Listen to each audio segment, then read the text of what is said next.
নমস্কার বন্ধুরা, পম্পার কিচেনে আপনাদের সকলকে স্বাগত। আচার খেতে কে না ভালোবাসে? আমার তো ভীষণ ভালো লাগে। আপনাদের কেমন লাগে আমাকে অবশ্য কমেন্ট করে জানাবেন। যাই হোক, আজকের আমি বানাবো আয়রন আর ভিটামিন শীতে ভরপুর আমলকির আচার। শীতের সময় বাজারে প্রচুর পরিমাণে আমলকি পাওয়া যায়।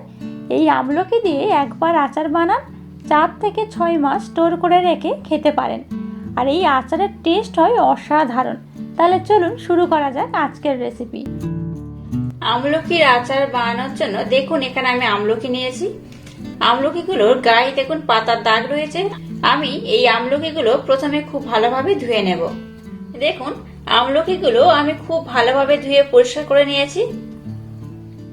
এবার আমি একটা প্রেসার কুকার নিয়ে নিয়েছি। এর মধ্যে দিয়ে দিচ্ছি একদম সামান্য পরিমাণে জল। খুব বেশি জল দেওয়ার দরকার নেই, একদম এই সামান্য পরিমাণে জল দিলাম। আপনারা দেখতে পাচ্ছেন এই জলের মধ্যে আমি দিয়ে দিলাম 1 চামচ লবণ, আর দিয়ে দিলাম এই চামচের হাফ চামচ হলুদ গুঁড়ো। এবার যে আমলকিগুলো আমি ধুয়ে রাখলাম সেই আমলকিগুলো এই প্রেসার কুকারের মধ্যে দিয়ে দেব।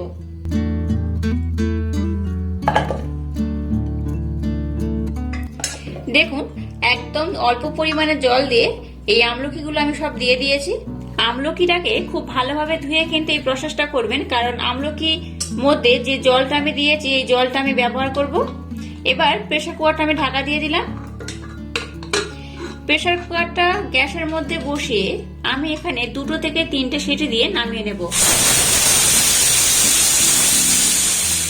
দেখুন 3টে সিটি আমি দিয়ে দিয়েছি। এবার প্রেসার কুকারটাকে আমি একটু ঠান্ডা করে তারপর ঢাকাটা খুলবো।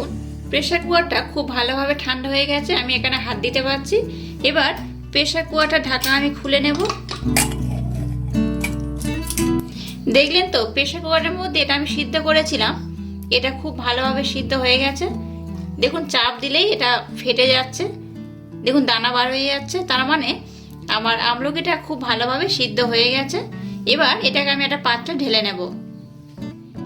আমলকিগুলো আমি এই পাত্রের মধ্যে সবগুলো উঠিয়ে নেব। দেখুন আমলকিগুলো আমি খুব ভালোভাবে জল থেকে তুলে নিয়েছি। এবার এটাকে একটু সরিয়ে রাখলাম। নিয়ে নিলাম একটা কাঁচের পাত্র। এর মধ্যে দেখুন আমলকি সিদ্ধ করার যে অবশিষ্ট জল রয়েছে এটা আমি ফেলবো না, এই জলটা আমি ব্যবহার করব, তাই এটাকে আমি নিয়ে নিলাম। সম্পূর্ণ জলটা আমি এখানে নিয়ে নেব। এই জলটা আমি পরে কাজে লাগাবো, তাই আপনারা যখন আমলকি সিদ্ধ করতে দেবেন তখন আমলকিটা খুব ভালোভাবে জল দিয়ে ধুয়ে তারপর সিদ্ধ করতে দেবেন।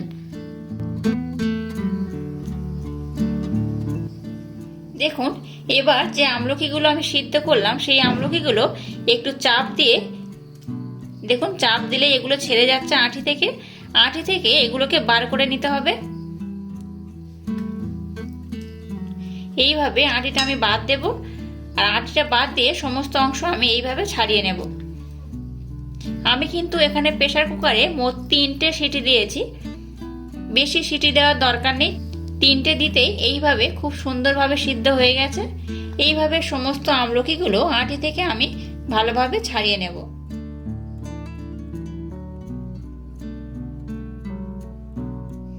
দেখুন আমলকিগুলো আমি খুব ভালোভাবে ছাড়িয়ে নিয়েছি। এবার এখানে কিছু আমলকি আমি নিয়ে নিলাম। আমলকিগুলো হাত দিয়ে এইভাবে একটু মেখে নিতে হবে, তবে সমস্ত আমলকি নয়, কিছু আমলকি এইভাবে মেখে নেব, তবে কিন্তু আমলকির আচারটা হবে দারুণ, অসম্ভব সুন্দর খেতে হয় এইভাবে বানালে। আপনাদেরকে একটা কথা জানিয়ে রাখি, এখানে আমি 500 গ্রাম আমলকি ব্যবহার করেছি। আপনারা চাইলে আপনাদের সুবিধা মতো আমলকি ব্যবহার করতে পারেন। আমি এখানে সামান্য পরিমাণে গোটা গরম মশলা নিয়েছি। গরম মশলাটা একটু হালকা করে আমি থেঁতে নেব। গ্যাসটা জেলে দিয়ে কড়াটাকে বসিয়ে আমি খুব ভালোভাবে গরম করে নিয়েছি। এবার এর মধ্যে আমি দিয়ে দিলাম সামান্য পরিমাণে সর্ষের তেল। আচারটা সর্ষের তেলেই বানাতে হবে। প্রথমে তেলটাকে আমি ভালোভাবে গরম করে নেব। তেলের মধ্যে দিয়ে দিলাম গোটা গরম মশলা, যেটা আমি একটু আধো আধো করে ভেঙে নিলাম। মৌরি দিয়ে দিলাম এই চামচের 1 চামচ, আর দিয়ে দিলাম সামান্য পরিমাণে কালো জিরে। সমস্ত উপকরণ এইভাবে একটু নাড়াচাড়া করে নেব। গ্যাসের ফ্লেমটাকে লো রেখে এই প্রসেসটা করবেন। সমস্ত মশলা আমি একটু ভালোভাবে ভেজে নিয়েছি। এবার এর মধ্যে আমি দিয়ে দেব যে আমলকিগুলো আমি রেখে দিলাম, সেই আমলকিগুলো। আমলকিটা কড়ার মধ্যে দিয়ে সমস্ত মশলার সাথে খুব ভালোভাবে এইভাবে নাড়াচাড়া করে নিতে হবে। 2 থেকে 3 মিনিট আমলকিকে খুব ভালোভাবে আমি নাড়াচাড়া করে নিয়েছি। এবার এর মধ্যে দিয়ে দেব বিট লবণ আর দিয়ে দেব সাদা লবণ। আমি এখানে 2 রকম লবণ ব্যবহার করলাম। 2 রকম লবণ ব্যবহার করলে এর টেস্ট অসাধারণ হয়। যেহেতু আগে আমি লবণ দিয়ে সিদ্ধ করেছিলাম, তাই লবণের পরিমাণটা টেস্ট করে ব্যবহার করবে। এবার দিয়ে দিলাম 1 চামচ চিলি ফ্লেক্স আর দিয়ে দিলাম এই চামচের 1 চামচ গোলমরিচের গুঁড়ো। এই চামচের 1 চামচ দিয়ে দিলাম জিরে গুঁড়ো। এবার সমস্ত উপকরণ আবারও খুব ভালোভাবে মেখে নিতে হবে। এটাকে আমি 2 মিনিট ধরে একটু নাড়াচাড়া করে নেব। মশলাগুলো দেওয়ার পর আমলকিটাকে আমি খুব ভালোভাবে 2 মিনিট ধরে কষিয়ে নিয়েছি। এবার একটা হাতা বা চামচের মাধ্যমে এটাকে এইভাবে একটু ভেঙে ভেঙে দিতে হবে, যাতে আমলকিটা খুব ভালোভাবে সিদ্ধ হয় আর আমলকির মধ্যে সমস্ত মশলা খুব ভালোভাবে যেতে পারে।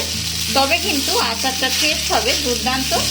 এইভাবে যতটা সম্ভব চামচ বা হাতার মাধ্যমে একটু ভেঙে দিতে হবে। খুব ভালোভাবে আমলকিগুলো আমি একটু ভেঙে নিয়েছি। এবার এর মধ্যে আমি দিয়ে দেব আখের গুড়। এখানে 500 গ্রাম আখের গুড় রয়েছে। আমি এখান থেকে অর্ধেকটা মানে 250 গ্রাম আখের গুড় ব্যবহার করব। আপনারা চাইলে আর একটু বেশি গুড় ব্যবহার করতে পারেন, তবে মিষ্টিটা সম্পূর্ণ আপনাদের উপর ডিপেন্ড করছে। যদি আপনারা একটু বেশি মিষ্টি পছন্দ করেন তাহলে আখের গুড়টা একটু বেশি ব্যবহার করতে পারেন। দেখুন এখানে আমি অর্ধেক পোর্শনে আখের গুড় ব্যবহার করলাম। আর দেখুন এখানে ব্যবহার করছি এই চামচে 2 চামচ চিনি। চিনিটা চেষ্টা করবেন অবশ্য ব্যবহার করার, তাহলে কি হয়, এই যে আচারটা আমি বানাচ্ছি এর কালারটা দুর্দান্ত হয়। এবার আখের গুড় আর চিনিটা দিয়ে সমস্ত উপকরণ আবারও খুব ভালোভাবে নাড়াচাড়া করে নেব। গুড় চিনিটা দেওয়ার পর কন্টিনিউ সমস্ত উপকরণ নাড়াচাড়া করতে হবে, নতুবা কড়ার গায়ে লেগে যেতে পারে। আর এইভাবে নাড়াচাড়া করতে করতে দেখবেন গুড় আর চিনি খুব ভালোভাবে মেল্ট হয়ে গেছে। এই মিষ্টিটা, ঝালটা আর লবণ আপনারা টেস্ট করে তবেই ব্যবহার করবেন। দেখুন গুড় আর চিনিটাকে আমি খুব ভালোভাবে মেল্ট করে নিয়েছি। এবার এর মধ্যে যে আমলকি সিদ্ধ করা জলটা আমি রেখেছিলাম সেটার কিছুটা দিয়ে দেব, সম্পূর্ণটা ব্যবহার করব না। এই পরিমাণে দিয়ে দিলাম। এবার সমস্ত উপকরণ এইভাবে আবারও নাড়াচাড়া করে নেব। আমলকির মধ্যে প্রচুর পরিমাণে আয়রন আর ভিটামিন সি থাকে, তাই আমলকি খাওয়া খুবই দরকার সবার জন্য। আর আমলকি খাওয়া খুবই উপকার। এই শীতের সময় বাজারে প্রচুর পরিমাণে আমলকি পাওয়া যায়।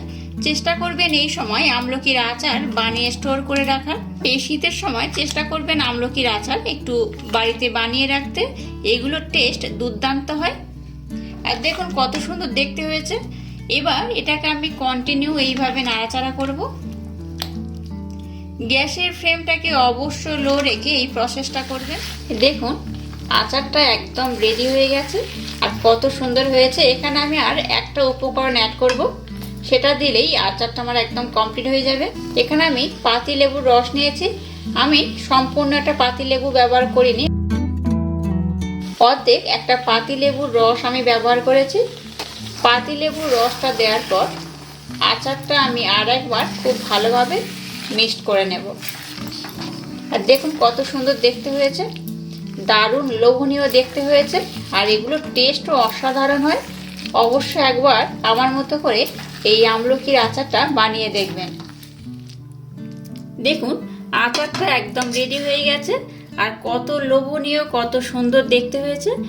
আমি একটা পাত্রে এটাকে সার্ভ করছি। এই আচারটা আপনারা ভাতের সাথে কিংবা রুটি পরোটার সাথে খেতে পারেন, একদম জমে যাবে। আর আমার এই রেসিপিটা যদি আপনাদের ভালো লাগে তাহলে অবশ্য আমার এই চ্যানেলটাকে লাইক, শেয়ার, কমেন্ট এবং সাবস্ক্রাইব করবেন আর পাশে থাকা বেল আইকনটা প্রেস করে দেবেন। তাহলে টাটা, আবার দেখা হচ্ছে নতুন কোনো রেসিপি নিয়ে।